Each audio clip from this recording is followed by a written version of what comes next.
Welcome to African Political House, your home for in-depth analysis on Africa's politics, governance, diplomacy, religion, and society. Stay informed, stay engaged, because Africa's future starts with you. Good morning, Africa. Good morning, Africa. Good morning, Africa. Welcome again to the African Political House, where we tackle our African politics, social and religious news. Today, I'm just going to report on a few cases. Firstly, I'm going to talk about how EU is complaining on how it cannot fill the gap left by US aid when it withdrew its aid from Africa for the next 90 days with uncertainty of what is going to happen after that. Secondly, we're going to talk about our main topic, which is Ibrahim Traoré shakes Africa again, transformed the prisoners into farmers. Then thirdly, we are going to talk about we are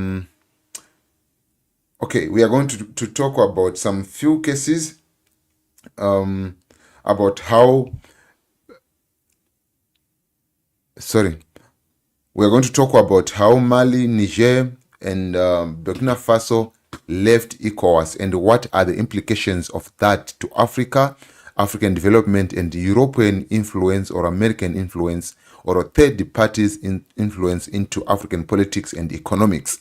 So hang on tight, don't lose us until to the end. Please tell us what you think about our own continent, about Africa, about African news, African politics, African economics, and African religion and social life.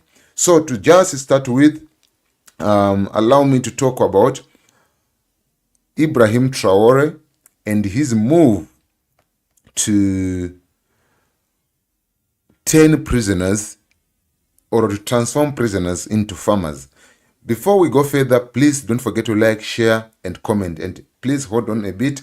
I want to do the normal drill. Usually my Facebook, by default, it's on private. So I might find that I'm broadcasting to only myself and none else. So hang on with me there.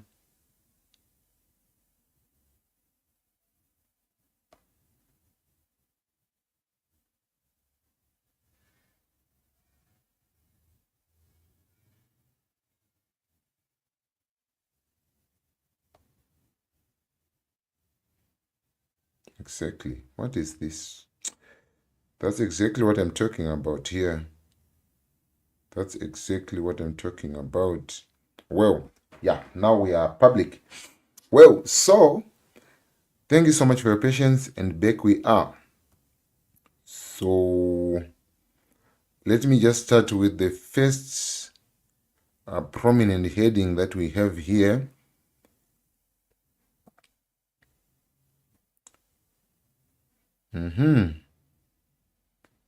Now, here we are. So, Captain Ibrahim Traoré, the transitional leader of Burkina Faso, has once again made headlines with his initiative to transform prisoners into farmers. This move aligns with his broader vision of national self-reliance and security-driven governance. Here is an analysis of its political and economic implications. So this is not the first time we have seen African leaders trying to take a move towards self-reliance. We have seen figures like his predecessor, but of course not immediate predecessor, but a former president of Burkina Faso who was also a military captain, Thomas Sankara. He tried to do the same, but later on we saw an assassination on his life, a successful assassination. And we also we can also talk about Tanzania. There was Ujamaa, which was made deliberately to fail by Western powers or by external influences, because if that was going to be a success, that was going to be a threat, of course, to the whole Western or first world countries. I'm sorry, Africans, forgive me to say first world, because that's what they call them. They call themselves first world countries. Maybe we are fifth world or third world, I don't know. Yes, of course, they announce us as third world countries.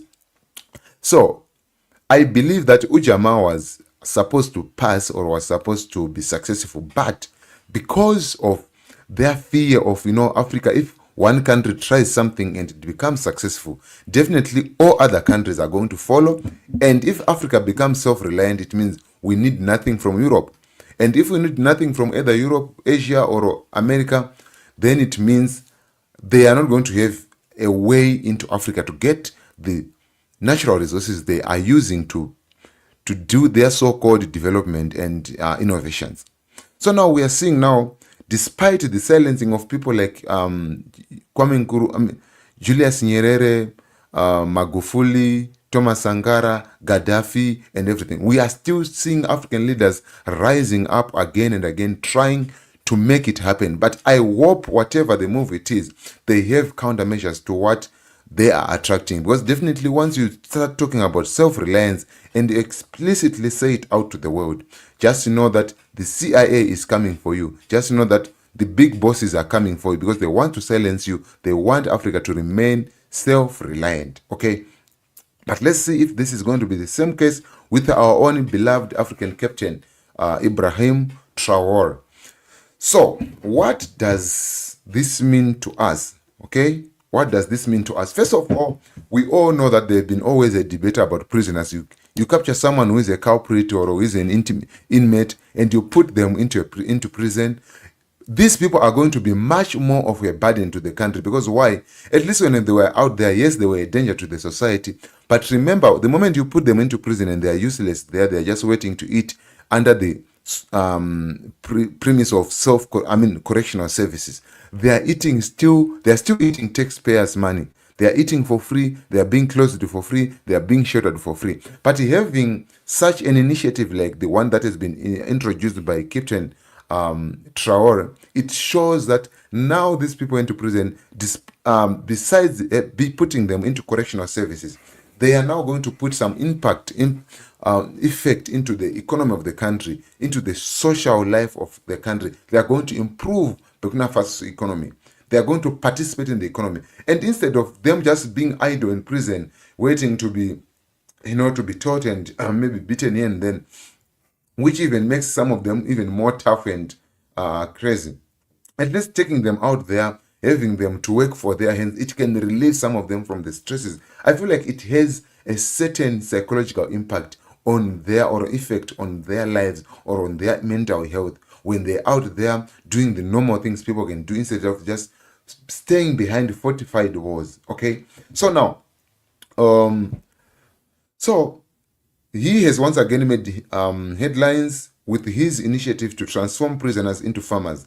This move aligns with his broader vision of self-reliance and security-driven governments. Here's an analysis of the political and economic implications. So we are going to start with the political implications. I just gave you a background of what is happening and what is the goal or what is the idea behind Ibrahim Traoré's leadership style.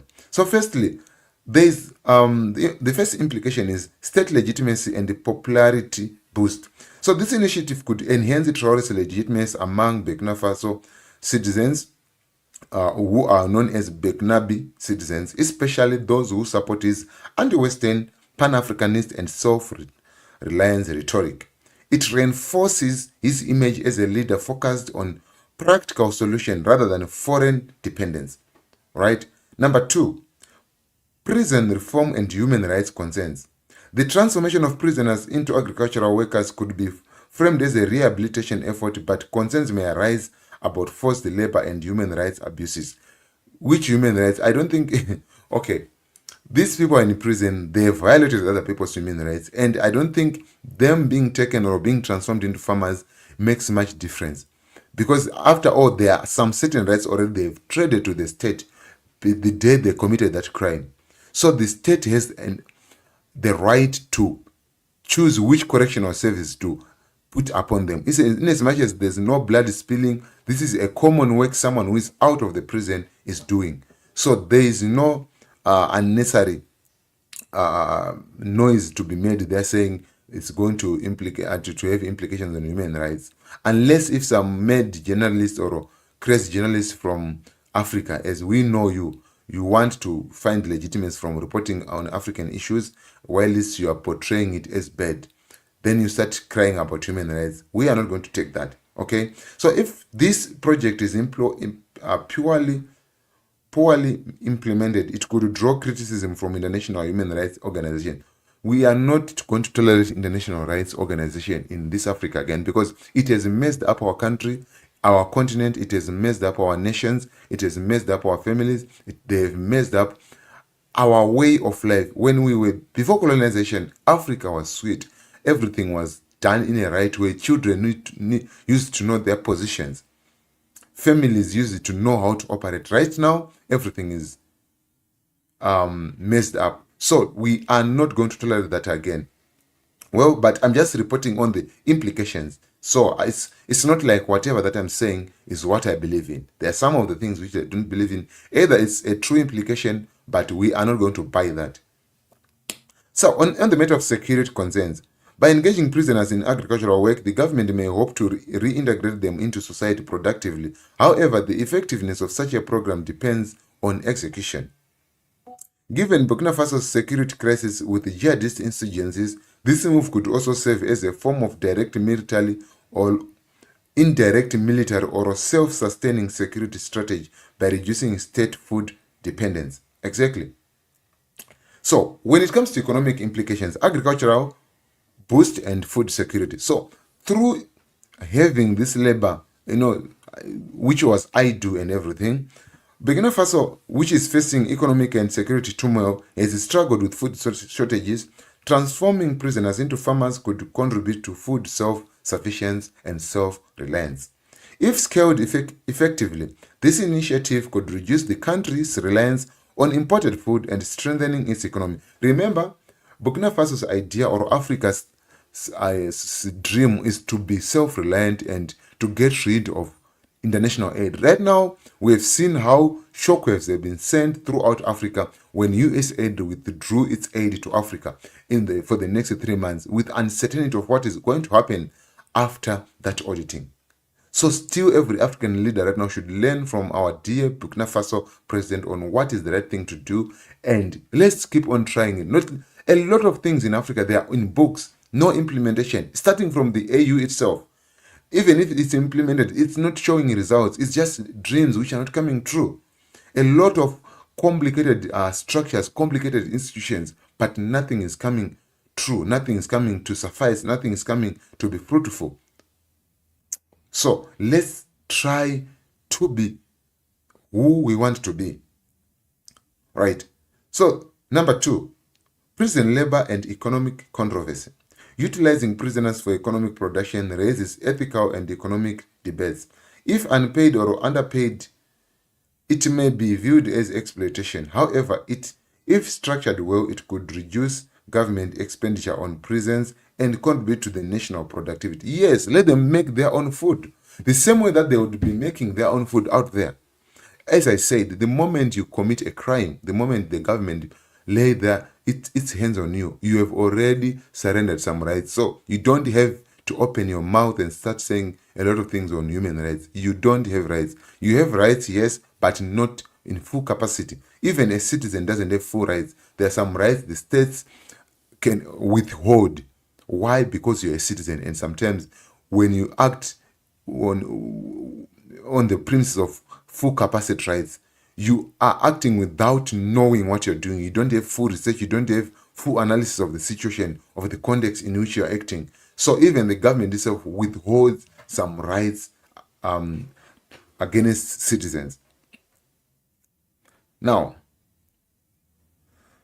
so what is this going to do when it comes to European influence in Africa, right?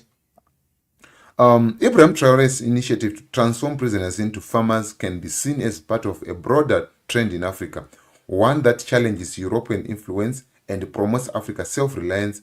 His leadership, alongside figures like Mali's president and Guinea's president, signals a growing rejection of Western economic and political models in favor of indigenous solutions to African problems. We have been always saying on this platform, Africa should address its own problems, not to seek for other foreign structured problems. We have our own unique problems, and we only Africans know better how to address such problems. But unfortunately, we are copying models from the European countries, models from America, models from Asia. Yes, you can copy and try to contextualize, but it's not always the case.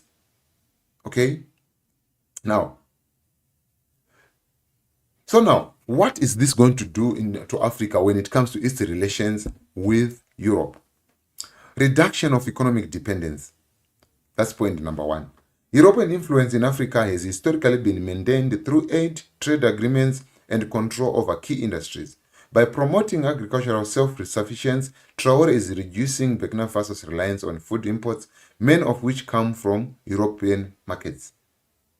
If successfully implemented, this approach could inspire other African nations to reassess their economic models, decreasing Western leverage over African economies, which is the reason why most of African leaders who have tried to move towards African self-reliance have been assassinated or have been killed. Why? Because once one country becomes successful, all African countries are going to take that model and run with it, which will risk loss of influence in Africa to Western powers. Number two, this is going to challenge Western development models. Many African countries rely on Western-backed NGOs, World Bank policies, and IMF loans for economic development. Traoré's model suggests an alternative using internal resources, including prisoners, to drive national productivity. This model aligns with a broader push against Western neoliberal policies, which some African leaders argue have contributed to underdevelopment and economic instability. Number three, geopolitical realignment and anti-neocolonial sentiment. Traoré's policies are part of a larger wave of anti-French and anti-European sentiment in West Africa, particularly in former French colonies. His rhetoric and actions align with the withdrawal of French troops from Burkina Faso and the pivot towards Russia and other non-Western allies. The move reinforces the idea that African nations can handle their own economic and security issues without European intervention, further weakening Western influence in the region. So, as I've said, this whole thing, either it's successful or not successful, is a threat to the European countries, to the Western bosses. Why? Because once Africa becomes self-reliant, they are not going to have influence in Africa. They are not going to hate. Because right now, they are having their influence. Yes, they are coming with aid, but that aid is bogus according to me. Because they are coming to an aid which they are saying humanitarian aid, but they are the same people who are causing havoc or who dug the foundation of this whole havoc that is happening in Africa right now. So they come and they cause chaos. When that chaos is costing human beings, now they come and say humanitarian aid. But is that the case? The answer is no. They are just trying to provide temporary solutions to their permanent problems that they're bringing to Africa. Which brings me to the issue of how Europe or EU has been complaining that it cannot fill the gap. Actually, let me read it here. It says, EU says it cannot fill USAID funding gap as Africa seeks solutions. By the way, Africans, who says Africa is seeking solutions? And if Africa is seeking solutions, who said we want your help? Did we say we are not able to? Of course, I know there are some weaklings, so-called presidents of Africa, who have already started lamenting and saying blah, blah, blah, blah, blah. Already begging the US. But as I said before, Europe should not concern this. If it cannot afford, let it withdraw from Africa. And if it withdraws its aid, let it withdraw even everything to do with Europe. Let it get out of Africa. Let it get out of Africa. Why does it concern them? Why does it concern them? They are the same people who are causing problems in Africa. They are the same people who caused all the problems that we inherited here in Africa. And they are here crying about aid. It's still our money they are paying us. It's still our resources they are returning to us. So let them keep bringing that aid. But we are not going to beg for it. Right? In another news, I've just heard that Europe rejected Mali Burkina Faso and Niger's passports. Now, Mali, Burkina Faso, and Niger, they've exited ECOWAS because they were saying this is a puppet institution where there's a lot of external influence, EU influence, French influence, and other actors. So they withdraw and they formed their own. By the way, this was a new development. I never came to know about it. They went on and formed their own bloc, which is called Alliance of Sahel States, AEC.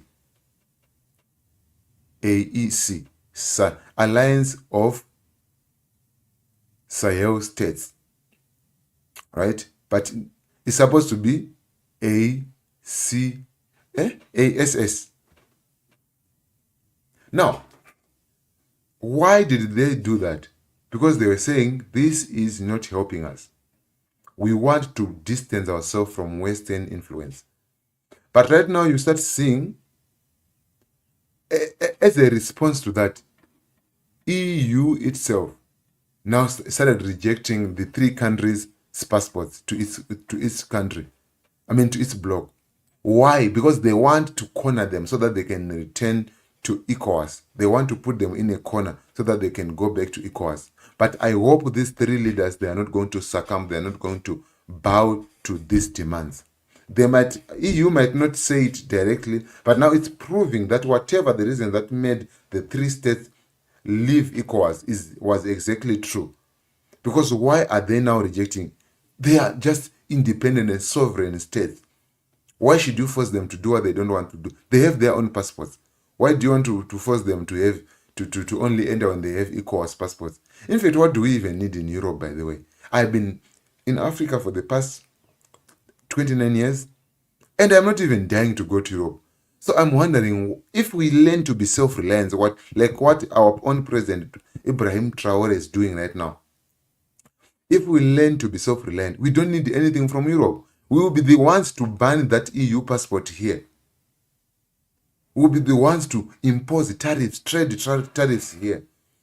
If we manage our intra-African trade, we don't need any outside trade. We can have our own industrialization here. We already have other innovations which are coming from Africa. For example, in Zimbabwe, we have Chikumbutso who came up with an electric car, which is not even using a battery, but rather it's using radio frequency energy. In Burkina Faso, we already have another electric car which was invented there. Yes, you may argue that they are getting some parts from other countries. That is common, but still we can get our own firms here, our own industries here, and hire those whites to come with their knowledge and produce from us here. We give them ideas. They buy those ideas. Even if we don't give them, they buy those ideas. They produce from Africa, and we can be now exporting. But African leaders are so sleepy, very sleepy and very corrupt. We need to do better. We need to do very much better. So this is what I had for you guys. And let's see what is going to happen. Let's be following what is going to happen. So that is it for today. And let's meet again next time. Let's meet again next time.